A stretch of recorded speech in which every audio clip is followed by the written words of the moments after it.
24 जुलाई 1937 ये वही दिन था जब एक बच्चे के रूप में बॉलीवुड एक्टर मनोज कुमार ने इस दुनिया में पहली बार अपना कदम रखा था।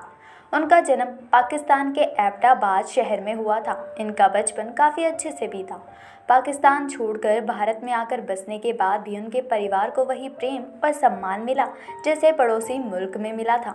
मनोज कुमार ने बॉलीवुड को एक से बढ़कर एक कई हिट फिल्में दी हैं। उनकी गिनती सिनेमा के दिग्गज अभिनेताओं में होती है। बेहतरीन अभिनय के लिए मनोज कुमार को पद्मश्री और दादा साहब फाल्के पुरस्कार से भी नवाजा जा चुका है। लेकिन इनकी निजी लाइफ के बारे में कम ही लोगों को पता होगा। तो आइए आज हम आपको इनकी लव लाइफ के बारे में विस्तार से बताते हैं। मनोज कुमार की चाची ने उनका नाम हरि कृष्ण गोस्वामी रखा था। जब वह 10 साल के थे तो उनकी चाची भारत बंटवारे के समय पाकिस्तान छोड़कर चली गई थी। कुछ वक्त तो उनका पूरा परिवार दिल्ली के राजेंद्र नगर में आ गया। थोड़े समय बाद वहाँ रहने के बाद फिर से पूरा परिवार दिल्ली के वही विजयनगर में आकर बस गया। जब वो थोड़ा बड़े हुए तो उन्होंने दिल्ली विश्वविद्यालय के एक प्रतिष्ठित कॉलेज जिसका नाम हिंदू कॉलेज था उस पर पढ़ाई करना शुरू कर दिया। ये वही वक्त था जब उन्होंने अभिनेता बनने का सपना देखा और फिर एक्टर बनने के लिए उन्होंने खुद का नाम बदल लिया। दरअसल वह सिनेमा के महान अभिनेता दिलीप कुमार के बहुत बड़े फैन थे और उन्होंने उनकी फिल्म शबनम को देखने के बाद उनके अभिनय से प्रेरित होकर खुद का नाम मनोज कुमार रख लिया। मनोज कुमार ने साल 1957 में आई फिल्म फैशन से बॉलीवुड में एंट्री की। इसके बाद वे 1960 में आई फिल्म कांच की गुड़िया में मुख्य भूमिका निभाते नजर आए। ये वो फिल्म थी जिसने उनको पूरी फिल्म इंडस्ट्री से परिचित कराया। उसके बाद से उन्होंने कभी भी जीवन में पीछे मुड़कर नहीं देखा। वे आगे बढ़ते ही चले गए। उन्होंने अपने करियर में 45 से अधिक फिल्में की, जिनमें से अधिकांश देशभक्ति वाली फिल्में थीं। देशभक्ति पर आधारित इन फिल्मों में अपने अभिनय और निर्देशन से उन्होंने लोगों के मन में एक अलग छाप छोड़ी। यही वजह थी कि वह भारत कुमार के नाम से फेमस हो गए थे। लोग उन्हें भारत कुमार के नाम से जानने लगे थे।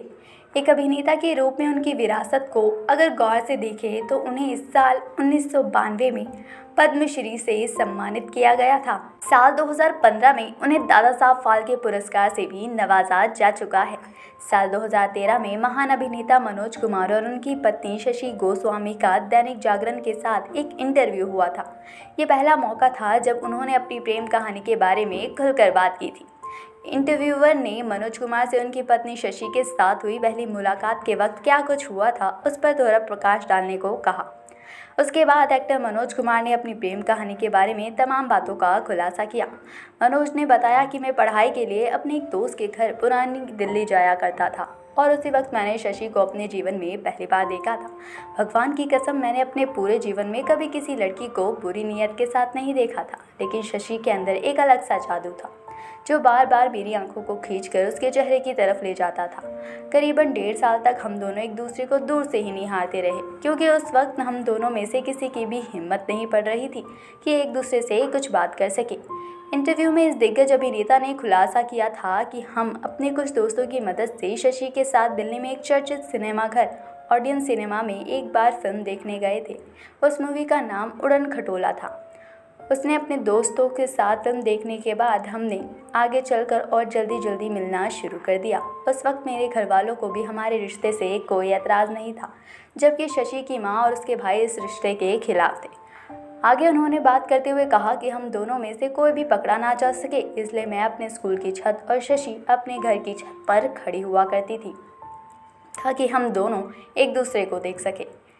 इंटरव्यू में आगे बात करते हुए शशि ने उन पहलुओं पर भी चर्चा की जो मनोज कुमार और उनके बीच कॉमन है। सवालों का जवाब देते हुए शशि गोस्वामी ने खुलासा किया कि हम दोनों को फिल्मों से बहुत ही ज़्यादा प्रेम था, लेकिन हम दोनों की शैली एक सी नहीं है।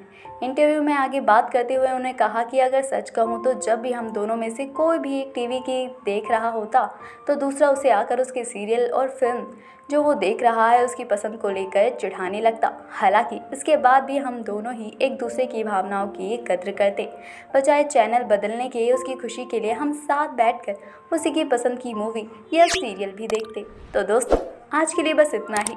मिलते हैं अगली वीडियो में, तब तक के लिए अपना खूब ध्यान रखें।